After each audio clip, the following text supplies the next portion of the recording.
Confiando en ti, Señor, te seguiré a donde vayas.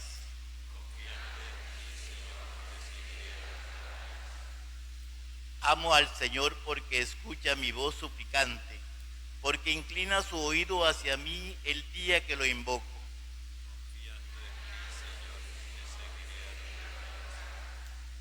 Me envolvían redes de muerte, me alcanzaron los lazos del abismo, caí con tristeza y angustia. Invoqué el nombre del Señor. Señor, salva mi vida.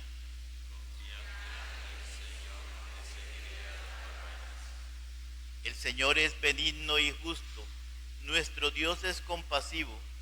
El Señor guarda a los sencillos, estando yo sin fuerzas, me salvó.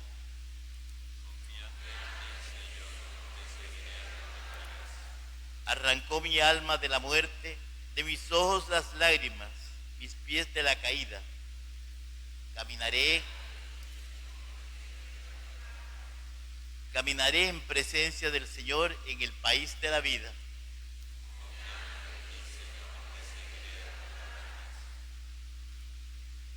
Lectura de la carta del apóstol Santiago. ¿De qué le sirve a uno, hermanos míos, decir que tiene fe si no tiene obras? ¿Acaso esa fe puede salvarlo?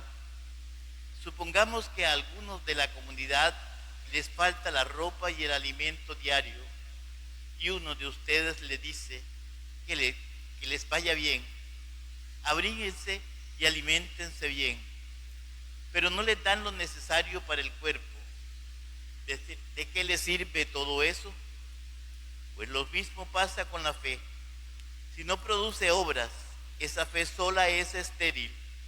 Al que tiene esa fe, podría yo decirle: tú tienes fe, yo tengo obras, muéstrame tu fe sin las obras, pero yo con las obras te probaré la fe que tengo. Palabra de Dios.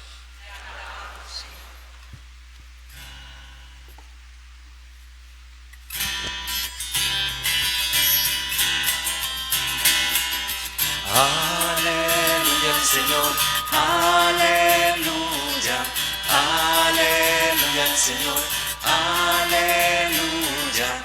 Oh Señor, que los pueblos te celebren, que los pueblos te alaben todos juntos. Aleluya al Señor, aleluya, aleluya al Señor, aleluya. El Señor esté con ustedes. Y con tu espíritu. Lectura del Santo Evangelio según San Marcos. Gloria a ti, Señor. Llegó el día en que Jesús, yendo de camino a los pueblos de la región de Cesarea de Filipo, les preguntó a los discípulos: ¿quién dice la gente que soy yo? Ellos le respondieron: unos dicen que eres Juan el Bautista, otros dicen que Elías, y otros que algunos de los profetas. Él entonces les preguntó: ¿y ustedes, quién dicen que soy yo? Pedro le contestó: tú eres el Mesías. Él les prohibió que se lo dijeran a otros. Después empezó a enseñarles que el Hijo del Hombre debía sufrir mucho, ser condenado en el Sanedrín por los ancianos, los sumos sacerdotes y los escribas, padecer la muerte y resucitar a los 3 días. Esto se lo decía ya claramente. Pedro lo llamó aparte y empezó a ponerle reparos. Jesús se volvió y delante de los demás discípulos reprendió así a Pedro: déjame seguir mi camino, Satanás, que tus ideas no son las de Dios, sino las de los hombres. Entonces Jesús llamó a toda la gente, junto con sus discípulos, y les dijo: si alguien quiere venir conmigo, renuncie a sí mismo, cargue su cruz y sígame. Porque el que quiera salvar su vida la perderá, pero el que la pierda por mí y por el Evangelio la salvará. Palabra del Señor. Gloria a ti, Señor Jesús.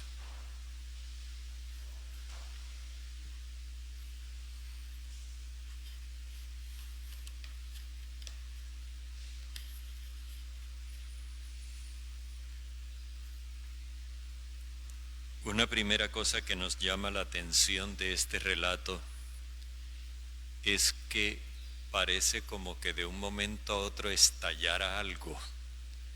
Hay como un viaje tranquilo. Jesús con sus discípulos por la región norte, fuera de Galilea, cerca de la ciudad imperial de Cesarea de Filipo. Y hay una conversación más o menos tranquila también cuando de pronto el ambiente se caldea y van y vienen reproches y todo termina en una postura firme de Jesús para la que de momento no hay respuesta. ¿Qué fue lo que pasó allí? Es interesante que nos planteemos las cosas como para que nos metamos en el cuento y no simplemente seamos espectadores, sino que sintamos que esto nos implica. Lo primero que vemos es que Jesús saca a los discípulos del territorio judío. Se los lleva a un territorio pagano que ha sido denominado con el nombre del emperador del mundo conocido en ese momento. Cesarea viene de César. La ciudad de Cesarea es en honor al César, al emperador. Jesús como que los quiere poner en contacto con el mundo entero y para que vean la realidad en la que el mundo entero está. Los saca de la aldea, de esa mentalidad cerrada, recluida en la que ellos estaban, para mostrarles el horizonte del amplio mundo y también para que ellos observen el sufrimiento que hay en el resto de la humanidad, porque ellos vivían quejándose de su propio sufrimiento, porque estaban oprimidos, porque el imperio romano se había apoderado de su país y eso los mantenía en un estado de inconformidad. Pero Jesús quiere que ellos vean que también otros están en la misma condición, para ver qué lección sacan de eso. Y entonces allá les hace dos preguntas que son la primera como una encuesta de opinión pública y la segunda es una encuesta de opinión grupal. ¿Quién dicen los hombres que es el Hijo del Hombre? Esta pregunta contrapone dos realidades, los hombres y el Hijo del Hombre. Los hombres son los que no se guían por el Espíritu de Dios, o sea, los que no tienen la experiencia del amor universal de Dios. El Hijo del Hombre, por el contrario, es el que está lleno del Espíritu Santo y por lo tanto comprometido con el amor universal de Dios.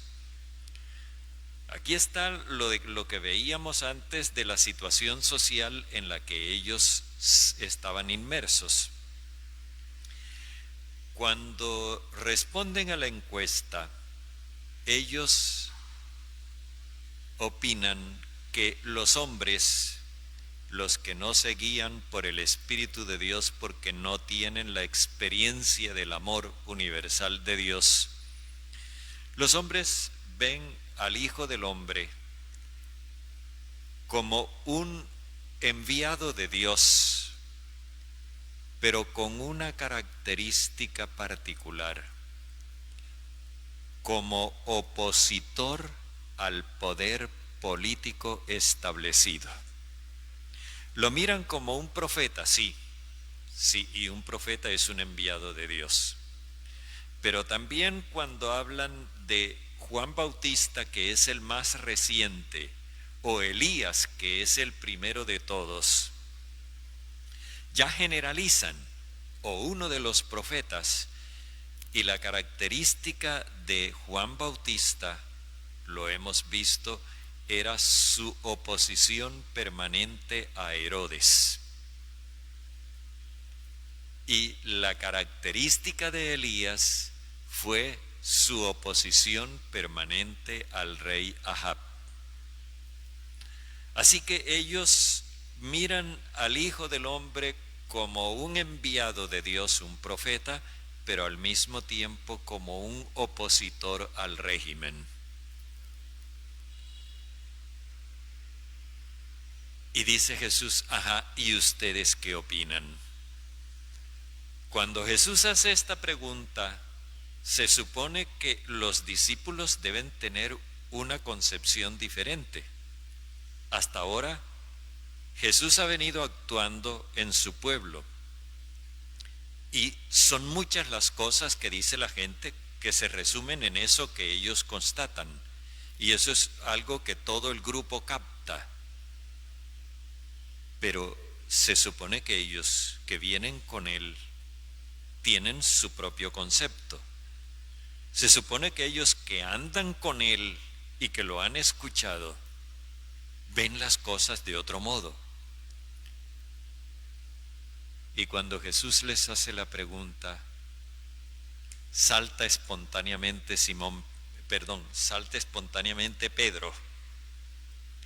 Pedro, y le contesta, tú eres el Mesías. Esta declaración tiene su propia fuerza. Al principio del Evangelio, el evangelista nos había dicho, esta es la buena noticia de Jesús Mesías, o sea, Jesús enviado de Dios. Pero aquí hay una precisión, es el Mesías, no Mesías simplemente, sino el Mesías, como quien dice, el enviado de Dios que nosotros estamos esperando. El enviado de Dios como nos han enseñado los letrados en la sinagoga. No es lo mismo decir Jesús Mesías que Jesús el Mesías. Ellos esperan un Mesías nacionalista, guerrero, que va a levantar al pueblo contra los romanos, les va a dar la victoria y entonces se va a voltear la arepa. El papel que tenía el emperador romano ahora lo va a asumir el pueblo de Dios. Cuando Pedro dice eso en nombre del grupo, dice el evangelista que él los increpó a todos, es decir, les hizo el mismo reproche que les hace a los espíritus inmundos y a los demonios. Esta increpación de Jesús implica un rechazo de lo que acaba de declarar Pedro. Por ahí no es la cosa. O sea, la encuesta ha llevado a la conclusión de que sus discípulos no han logrado sustraerse de la opinión general, pese a que han andado con él, pese a que lo han visto actuar, pese a que lo han escuchado, lo que él ha enseñado sobre el amor universal de Dios, no han cambiado de mentalidad. Piensan lo mismo que dicen las redes sociales y los noticieros. No tienen una idea propia de Jesús. Y entonces Jesús decide hablarles con toda claridad sobre cuál es su papel y su futuro. Desde entonces empezó a enseñarles. Aquí se trata de una enseñanza. Es una información que Jesús les da para que ellos la asuman, la asimilen y la conviertan en su propia mentalidad. El Hijo del Hombre debe sufrir mucho. Y entonces presenta al Hijo del Hombre en relación con los causantes del sufrimiento de su propio pueblo. Es decir, los tres grandes poderes: los senadores, que eran la aristocracia laica, los sumos sacerdotes, que eran la aristocracia religiosa, y los letrados, que eran el poder ideológico que controlaba el pensamiento de la gente. Lo que hoy hacen los medios de comunicación social y las redes. Y les dice, el Mesías, el Hijo del Hombre va a sufrir mucho en manos de estos tres poderes. Lo van a matar,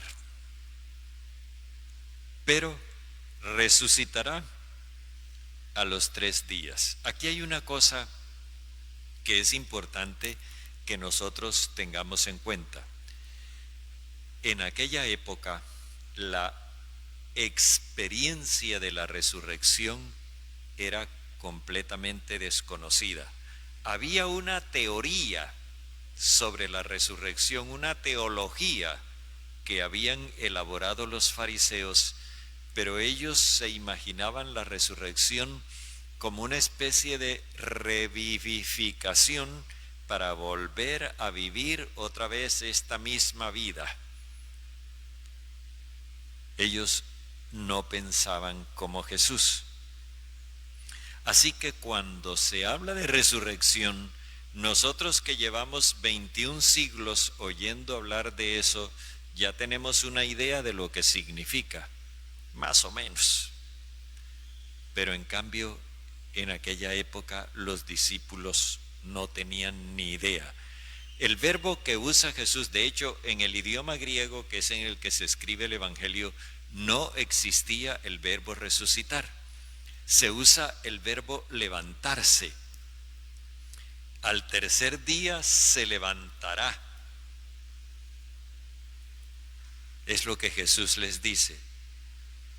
Y eso se los habla con toda franqueza. Entonces viene el segundo reproche. Pedro lo agarra y se lo lleva aparte y le dice: ni lo permita Dios, Señor. Eso no. Pero ¿cómo así? Es que ellos estaban educados durante siglos y eso ya lo llevaban en los genes, la idea de un Mesías triunfador, victorioso, avasallador, que se va a llevar por delante todos los poderosos de la tierra y los va a dominar a todos.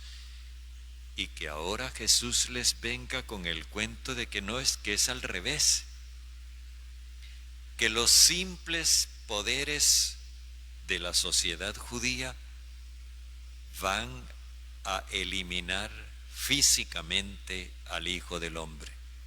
No, Señor. Por eso la reacción de Jesús es también fuerte.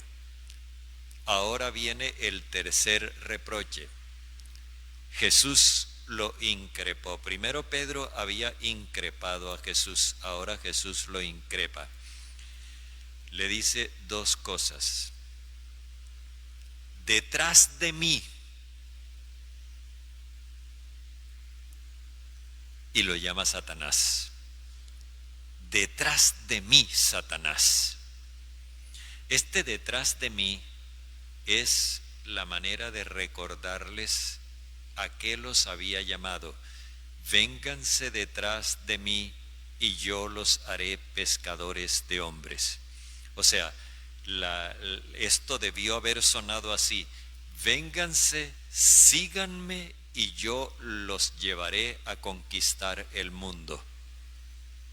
Pero ellos habían concebido esa conquista en términos militares y Jesús la presentaba en términos de amor, como cuando un hombre enamora a una mujer.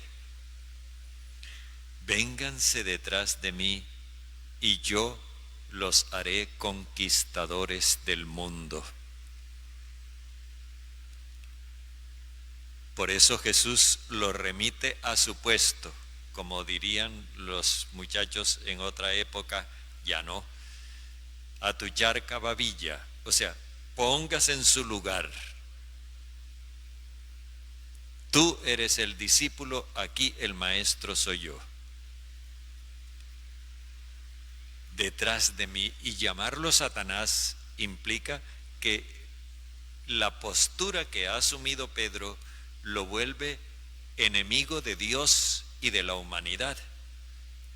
Es el adversario número uno de Dios y de la humanidad.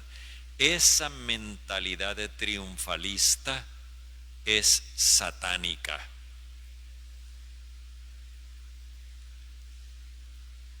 Y por último le hace el reproche: tú piensas como los hombres, no como Dios.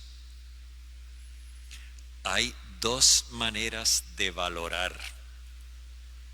La valoración de los hombres, es decir, los que no tienen la experiencia del amor universal de Dios, que están pensando en la utilidad inmediata, en el triunfo a corto plazo, y la manera de ver las cosas desde la perspectiva del amor universal de Dios, que tiene la certeza de que Dios es el Dios de la vida, el Padre, y que Él es el que pronuncia la última palabra. Tú piensas como los hombres, no como Dios. Y entonces Jesús ahora llama a la muchedumbre, a la multitud y a los discípulos, o sea, a todos sus seguidores. Esto que viene ahora es para todos. Y simplemente va a poner las condiciones del seguimiento. Ha hablado con toda claridad cuál es su propio destino, pero al mismo tiempo se entiende que su destino es el de sus seguidores. Y entonces pone tres condiciones. La primera es, obviamente, la libertad. Si alguno quiere venirse conmigo, es cuestión de libertad. Jesús no obliga.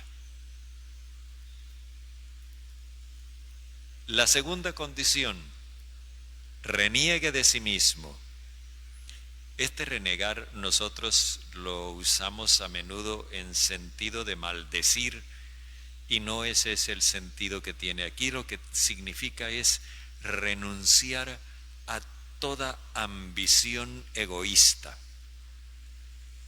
No se puede ser discípulo de Jesús pensando con criterios egoístas, porque eso es pensar como los hombres. Para pensar como Dios hay que pensar con criterios de amor universal. Esto de partidos, de clases, eso no va. Reniegue de eso. Y luego dice: cargue con su cruz. Cargar con la cruz no es arrastrar con una pareja que le hace la vida imposible a uno, como en alguna oportunidad en el interior del país me puse a confesar una vez en un pueblito por allá en el Huila, y oía que las señoras hablaban de la Santa Cruz y la Santa Cruz, y yo, bueno, de todas maneras yo absolvía. Cuando salimos de la misa, le pregunté al párroco que qué era eso. y me decía, se echó a reír y me decía, la Santa Cruz son los maridos difíciles. Pues no, eso no es la Santa Cruz. Cuando Jesús habla de la cruz aquí, se refiere al hecho de que una persona que piensa con criterios de amor universal y no con criterios egoístas, es una persona que procede de otra forma. Y entonces, por supuesto, que no va a ser cómplice de la corrupción, que no va a ser una persona que atropelle a los demás, que no va a ser una persona que se aproveche del desconocimiento de los demás, en fin, no va a ser una persona que cause daño ni se haga cómplice de quienes causan daño. Por lo tanto, va a establecer una barrera entre los causantes del sufrimiento y ella. No compartimos ese modo de proceder. Claro, cuando una persona se niega a participar de la corrupción, del atropello, de la mentira, esa persona se vuelve el sapo del paseo, el indeseable del grupo. Ocurre en algunas empresas u oficinas donde hay una persona que no quiere participar en chanchullos y cuando ella viene, cállense que viene la zapa. Eso es cargar la cruz, es experimentar el rechazo, el desprecio e incluso la persecución. Hay muchas personas que me han contado que por no participar en cuestiones torcidas en su medio laboral, les han enfilado la persecución para hacerlas salir de ese trabajo. Eso es lo que quiere decir cargar la cruz. Y solamente así es como se puede seguir a Jesús. Con libertad, con total independencia de los criterios egoístas y con total disposición a enfrentar la resistencia, el descrédito e incluso la persecución. El que quiera venirse conmigo tiene que estar dispuesto a esto. Y luego Jesús plantea como tres características o tres argumentos para explicarse, y esos argumentos no son de autoridad. El que no se venga conmigo se va para la quinta paila del infierno, el que no se venga conmigo es un maldito de Dios. No, Jesús no amenaza, ni tampoco halaga, ni tampoco engaña. Él simplemente dice que el que quiera salvar su vida, la perderá. Pero el que la pierda por mí y por el Evangelio, la pondrá a salvo. Él pone tres argumentos.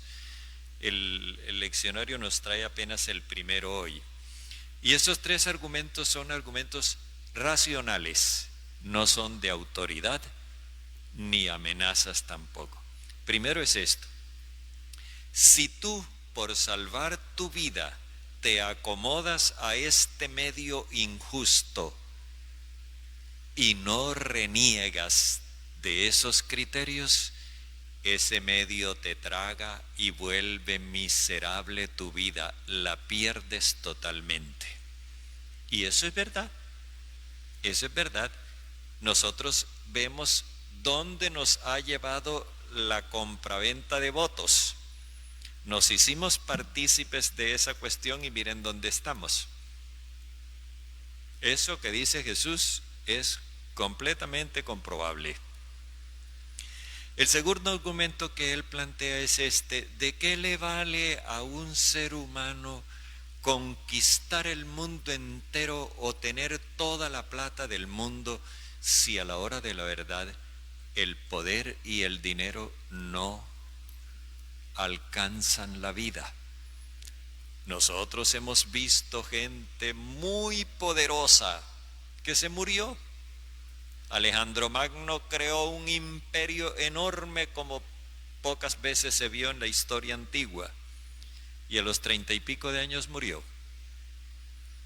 Hemos visto gente muy rica, con muchísimo dinero, y se murieron.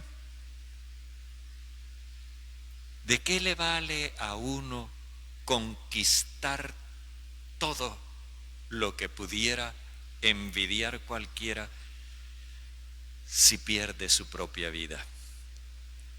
Y el tercer argumento que Jesús da es este: el triunfo del Hijo del Hombre está garantizado. Y entonces, cuando yo venga en gloria con todos los santos ángeles, los que estuvieron conmigo, yo los reconoceré delante de mi Padre. Los que no, yo tendré que decirle a mi Padre: no, ese no era de mi grupo.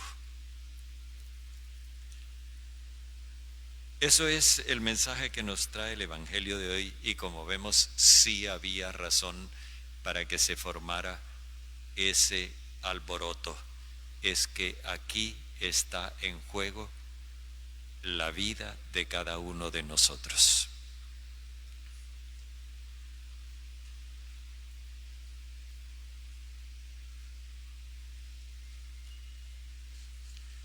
Hagamos nuestra profesión de fe. Creo en Dios, Padre Todopoderoso, Creador del cielo y de la tierra. Creo en Jesucristo, su único Hijo, nuestro Señor, que fue concebido por obra y gracia del Espíritu Santo. Nació de Santa María Virgen, padeció bajo el poder de Poncio Pilato, fue crucificado, muerto y sepultado, descendió a los infiernos, al tercer día resucitó de entre los muertos, subió a los